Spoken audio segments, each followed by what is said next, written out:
So there's a video we didn't get to in the main show that I definitely want to share with you guys now. In fact, someone shared it with me on Twitter and I loved it, so now I'm sharing it with you today. So Hillary Clinton had a fascinating moment of clarity and honesty during an interview with Greta Van Susteren on Fox News. Now, clearly this is an old interview, but it's relevant given the fact that US troops have been withdrawn from Afghanistan and the Taliban has taken control of the country.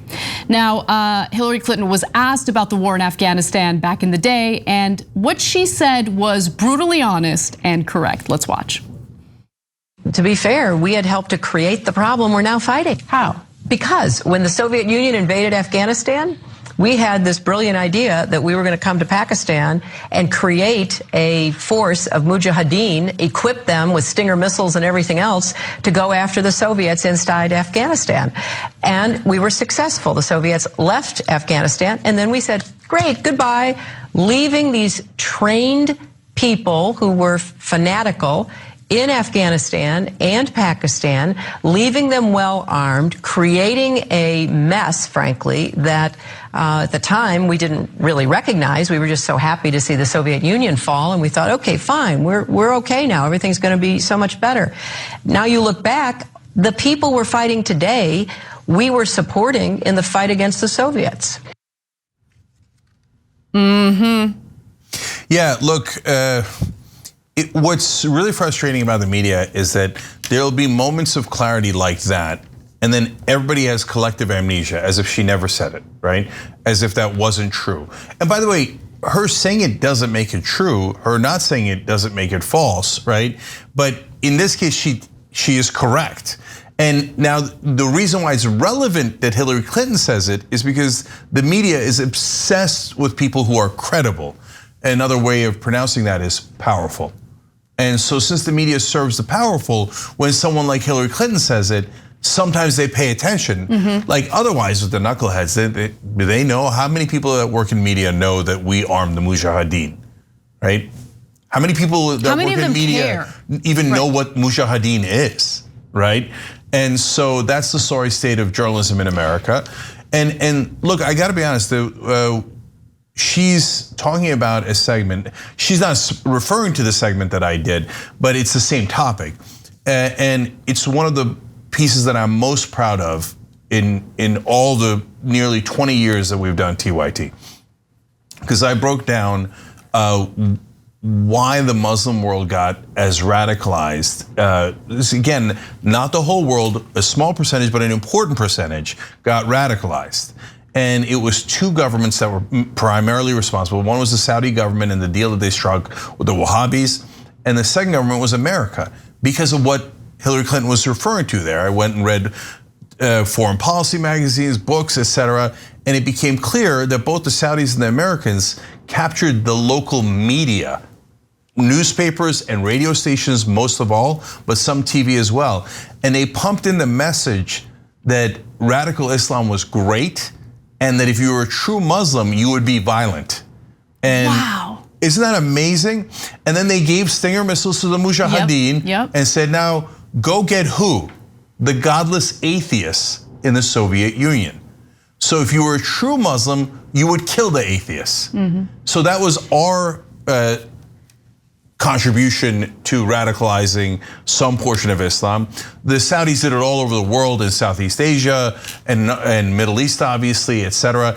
And if you look back at old pictures, not only are there skirts on the streets of Iraq, Syria, but also in Afghanistan and certainly in Iran, right? So all those places were more modern in the 1960s and 70s.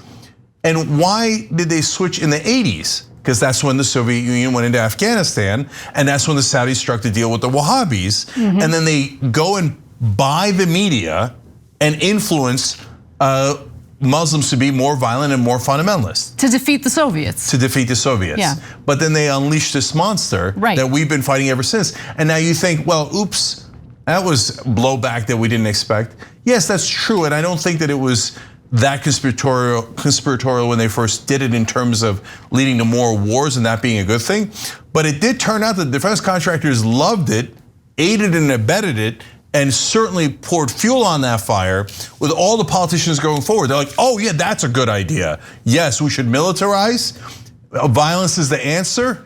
And if now we've radicalized some portion of Muslims and we have to fight them for the next 20 years, well, that's giant profits for the defense industry. Right, they see it as a win-win. Yeah, right? so they didn't lose, they won. We lost. We lost, exactly. And so what I appreciated about that exchange wasn't that I agree with what the United States did to defeat the Soviets in Afghanistan, but I think that that's a perfect example of how the United States and its foreign policy goes in and essentially just creates more problems through its interventions, right? So in this case, we're talking about Afghanistan, but the same could be said of so many other countries that the United States meddled in and decided they didn't like the government of, right? Whether it be Guatemala, whether it be Iran's a perfect example. I mean, they don't like the theocratic regime in Iran that the United States installed.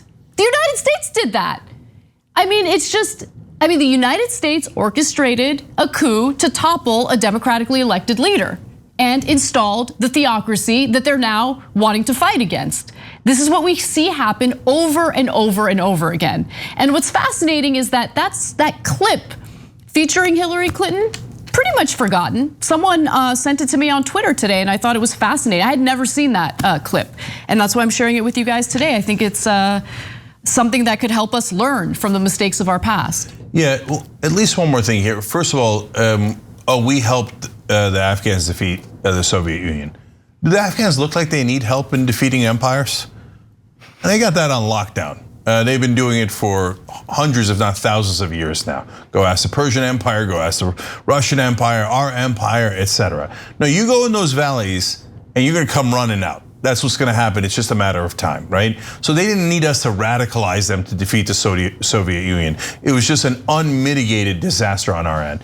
But remember, again, the powerful got rich off of it, so they're not upset about it at all. And there is one extra element to it, which is, look, Israel did the same thing with Hamas. They thought, I have a genius idea. We'll split up the PLO, okay? And so, and they did. They split up the Palestinians and they got them fighting with one another and they think mission accomplished.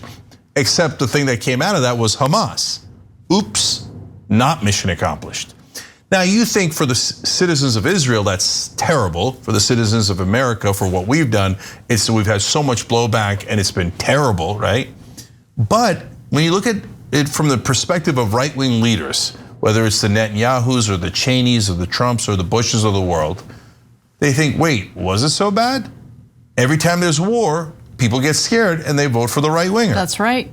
And so that's why Netanyahu on his way out tried to start another war because he was worried that he was about to lose power. It didn't work in his case, but he went to that well like 20 times as leader of Israel. Cheney refused to take a deal with Iran, even though we would have had peace literally now 17 years ago with Iran if Cheney had taken that deal. He said, we don't negotiate with evil. The Taliban offered up bin Laden, we didn't take that. Right. We had Al-Qaeda cornered and bin Laden cornered in Tora Bora. Rumsfeld said no to that. Why do they keep saying no to peace and to things that would help us? Because they're not us. They're the powerful, they're the elites. And for the right wing, they get tons of money from defense contractors and they get to stay in power if there's more conflict and more war. And so Hillary Clinton revealed a small piece of that there, but the rest of the media instantly forgot it. Thanks for watching The Young Turks, I really appreciate it. Another way to show support is through YouTube memberships. You'll get to interact with us more. There's live chat emojis, badges. You've got emojis of me, Anna, John, JR, so those are super fun. But you also get playback of our exclusive member-only shows and specials right after they air. So all of that, all you gotta do is click that join button right underneath the video. Thank you.